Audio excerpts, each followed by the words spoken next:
Hey guys, Thogden here, and welcome back to a brand new video. Today, we're going to be reacting to the Champions League group stage of 2023-24, and I'm back with the old man, it's Thogdad! Hey, lesser the old. I can't believe it. You're in Saudi Arabia, beautiful sunshine.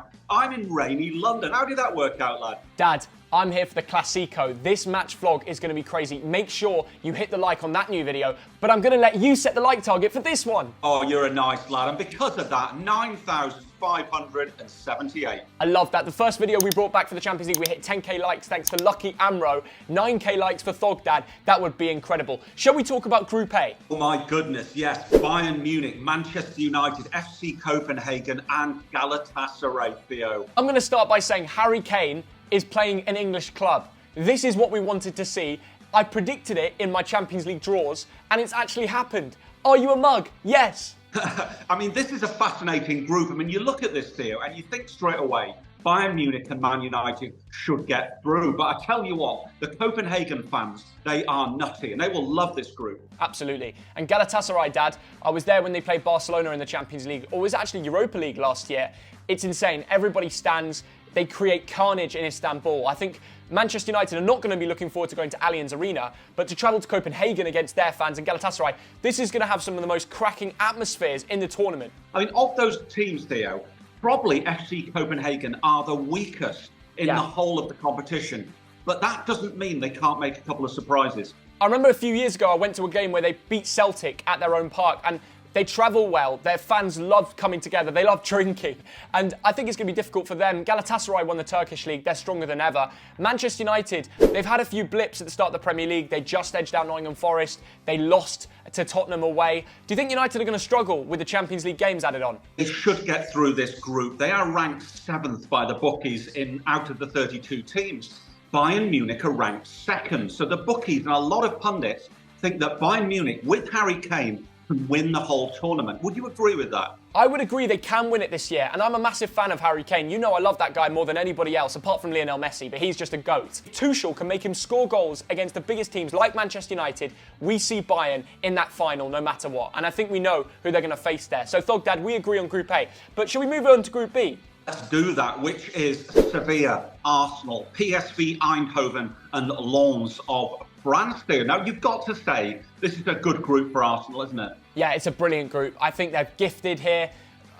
Lens have lost their best players. PSV made it on playoffs, but you know they're not got the strongest team in the Champions League for sure. But they did smash Rangers 5-1, so a little bit of an underdog. Arsenal played PSV at their own stadium last year and lost in the Europa League. So we can't write it off yet, can we, Dad? We can't. What a shame that Glasgow Rangers fell at the last hurdle, but that's the nature of football. Absolutely smashed, weren't they, earlier in the week? They were. And Sevilla, they've lost their big boy Bono, the Moroccan, in goal. What do you think about that, Dad? Is that going to make them struggle? I mean, they're European champions. They're the kings of Europa League. They'll find a way again, surely. Well, they're great in European competitions, aren't they? I think in the Spanish league last year, they were something like 11th, weren't they? They didn't even care about the league, Dad. They were so focused on Europe. I honestly think it's bang on that Sevilla are going to finish 3rd in this league with the most points. They probably want to get exited from the Champions League because they know what they want in life, and it's always another Europa League trophy. I mean, Theo, the two teams who should qualify from this group are Sevilla and Arsenal. Now, Arsenal are ranked 4th in the whole of the Champions League of the 32 teams. But do they have a chance of winning the whole tournament, Theo? Arsenal, I don't think they have a chance because they don't have the bottle. At the late stages of the Premier League, they flew it away, and it's because the players don't have a winning mentality as of yet. Yes, they're good in cups when it's Community Shield or those sort of games like an FA Cup, but throughout a long Champions League season where you've got to consecutively beat the best, like a Man City, like I'd put Bayern Munich in that level, that tier. I don't add Arsenal to that level, but they're an underdog, and with a group like that, they're going to go straight to play probably a second-place team in the next round, which will help them in the knockout stage. So Thogdad, RC Lens, very good fans. They never make the Champions League. They've lost their best player, Openda, to Leipzig. Do you think they have any chance, or you're putting them straight in 4th? I will probably put them 3rd or 4th, Theo, but you know, anything can happen, can't it? Yeah. When you're only playing, I guess, 6 games, anything can happen. So there will be some surprises, but I think Sevilla and Arsenal, those are the two teams for me to get through automatically. But let's move on to Group C. This is where things get really interesting. The best of the best in Italy and in Spain. We've got Napoli, Real Madrid, Braga from Portugal, who always seem to cause an upset, and Union Berlin, who finished in the top 4 of the Bundesliga to qualify them directly for Champions League. They didn't even need qualifiers. They've never been in this league before. What a special story it is for the Berliners from Köpenick, Dad. This is an amazing group, Theo. I'm really excited by this. There's a lot of passion amongst the fans in this group. I mean, obviously, the first thing you see is Real Madrid and Jude Bellingham, and they've got to be one of the favourites in the whole tournament. But on their day, Napoli and Union Berlin could make things very, very interesting. Yeah. And Union Berlin, we know the story of the club. Some of the most passionate fans in the whole of Europe, aren't they, Theo? Dad, you read out their 11, you probably think they'll be relegated from the Bundesliga. Nobody that has Champions League football knowledge knows what Union Berlin can do. So it makes it difficult for teams to research how they play, the tactics, and the understanding of going to a stadium like theirs. What's lucky for teams facing Union Berlin is it won't be in their usual stadium, the Forestier, which is incredible. It's literally in the forest. It's too small for the Champions League. So they're going to have to play at their rival stadium, the Olympic ground in Berlin, which is Hertha Berlin's home ground. That's going to affect their performances. They don't play as well there. It's a fact. The fans are not as close to the pitch. There's an Olympic track because it literally held the Olympics that year. That will help them, which I think is what's going to probably put Union Berlin out this group. But Napoli and Real Madrid, they still look powerful. Kvaratskhelia, Osimhen, they stayed at Napoli, Dad. They still look a force to be reckoned with, right? Absolutely. We know that Real Madrid have won this tournament more than any club in the whole of Europe. So they've got that pedigree, Theo, even though they were second in the Spanish league last year. Union Berlin, this is going to be interesting. I mean, I've got a sort of replica Union Berlin shirt, which I'm going to wear with pride. I like this club.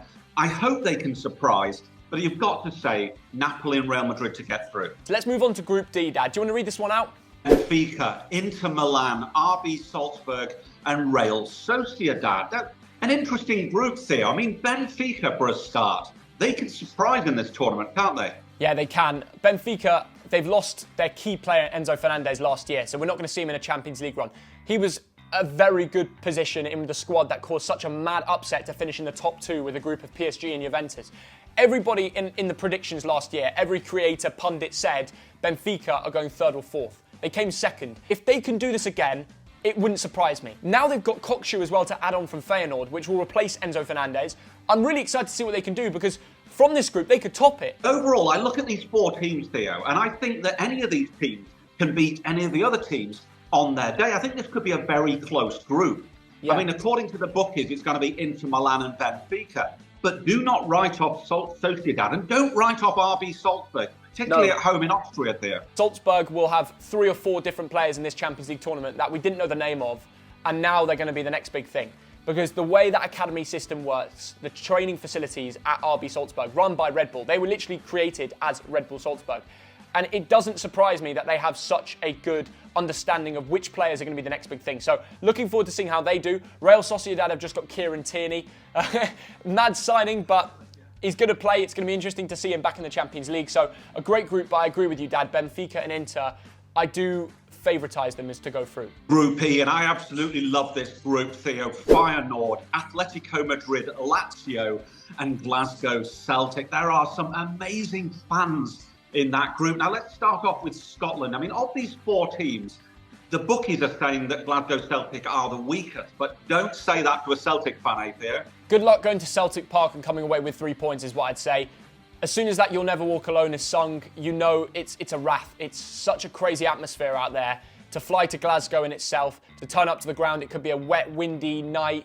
It's not going to be easy. Will João Felix fancy turning up against this team? I don't think so. Lazio, they might be built for it. But after finishing so high in the Serie A last year, as high as 2nd, and nearly pushing for a title race at one stage, are they going to be focusing on Serie A, or will they be ready to go midweek to Celtic away? That is not going to be easy. Anybody can go through 1st and 2nd in this group, I think. You can. Now, I've just realised here, both Feyenoord and Glasgow Celtic sing You'll Never Walk Alone before the game, don't they? Now, Feyenoord, I went there last season with some Luton fans. It's the most incredible atmosphere at a football game that I have ever experienced there. I love Feyenoord. I stand for what they do as a football club. I'm so glad they won the league last year. They've got amazing players. Watch out for their Mexican up top. He is a goal scorer. I think Feyenoord have a very high possibility of finishing top 2 as well. How do you think Atletico Madrid are going to do? Every year, Theo, they are a good football team. They're difficult to beat.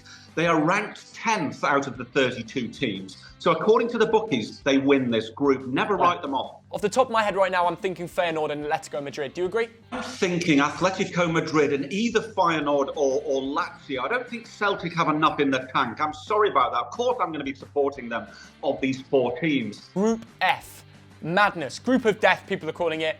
You've got the Geordies in there, mixed in with PSG, Borussia Dortmund, and AC Milan. That dude, Newcastle stand any chance in this group? Do you know what, Theo? The bookies put Newcastle 8th. I'll repeat that, 8th out of the 32 teams. So if you're a betting man, you put money on Newcastle, which might surprise some people. But it doesn't surprise me. PSG, Theo, are ranked 5, but I'm not certain about them. We know about their sort of off-field problems. They've kept Mbappe, Dad, which is key. They've signed Kang Lee, the winger from South Korea. We don't know too much about him, but he's going to be playing in that winger role and see if PSG can smash it. They've, of course, lost Messi.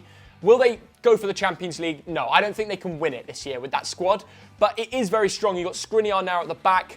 Verratti's left. So there's a lot of change around. I want to see what PSG can really do. And Kolo Muani might be done today. If that deal is done, I still favourite PSG to go through. Now, of these 4 teams, let me start with Borussia Dortmund. Now, I know you're a big fan of them when you go to Germany, Theo, but I reckon they're going to be bottom of this group. I disagree. I think AC Milan will come 4th, Dad. Look, it's difficult to say anybody to come 4th. I don't think it'll be Newcastle. And Dortmund, I think, have more of a chance. And PSG have a strong squad. Who's your 3rd place? I'm going to put AC Milan in 3rd place, just. Yeah. I'm going to put PSG in 2nd. And I think Newcastle United of England are going to surprise everybody and win this group. Dad, you're mad. I see where you're coming from, but to put them 1st is ridiculous. Yes, it'll be a hard place to go, St James's Park. It's going to be very difficult for those 3 clubs to practice or even prepare to go to Newcastle away. So I kind of see what you're saying there. I'm sorry, but I'm going to put Newcastle 3rd for now. Dortmund in 2nd, PSG 1st place. Comments, get down there. Let us know from 1st to 4th how the group of death will play out. I'm so glad Newcastle are back. But let's talk about Group G. Man City, Leipzig, Red Star Belgrade back in the Champions League. Love that. And young boys from Switzerland. Thogden, talk to me about this. I cannot wait to go to Belgrade, which is a fabulous city, to see Red Star Belgrade against Manchester City if I'm lucky enough to get a ticket. Because Red Star, they're ranked 30 out of 32 teams.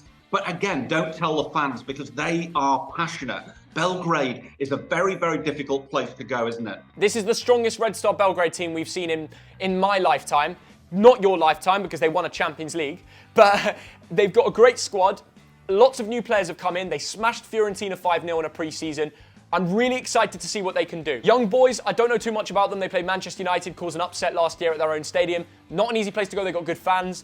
RB Leipzig, they always create talents. But Man City are the greatest, and we both will say 1st place for Man City in this group, right? Manchester City will absolutely walk this group, Theo. They should win every game, and they should win every game by several goals. It'll probably get to the situation where by the last game, they're playing a 2nd team. Yeah. Let's talk about the final group, Dad. Group H, which I call the weakest group. It's the opposite of the group of death. FC Barcelona, FC Porto, Shakhtar Donetsk, and Royal Antwerp. So I look at this group, Theo, and I think very, very easy for Barcelona and Porto. Do you agree? Yeah, Antwerp had some final day scenes to qualify for European football last year. I think even did they won the Belgium League on the final day last year, Dad? I think you're right, Theo. Yeah. And then they're ranked 31, and Shakhtar Donetsk of Ukraine, of course, they're going to be playing their home games in Germany, aren't they, in Hamburg?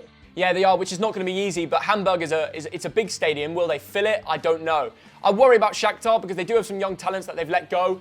Of course, they'll be nowhere near Mudryk anymore. He's going to be at Chelsea. At least Shakhtar are playing Champions League football because that's one thing he's got ahead of Chelsea this year. Porto kept Taremi, really good for them. He's a goal scorer. He's Iranian.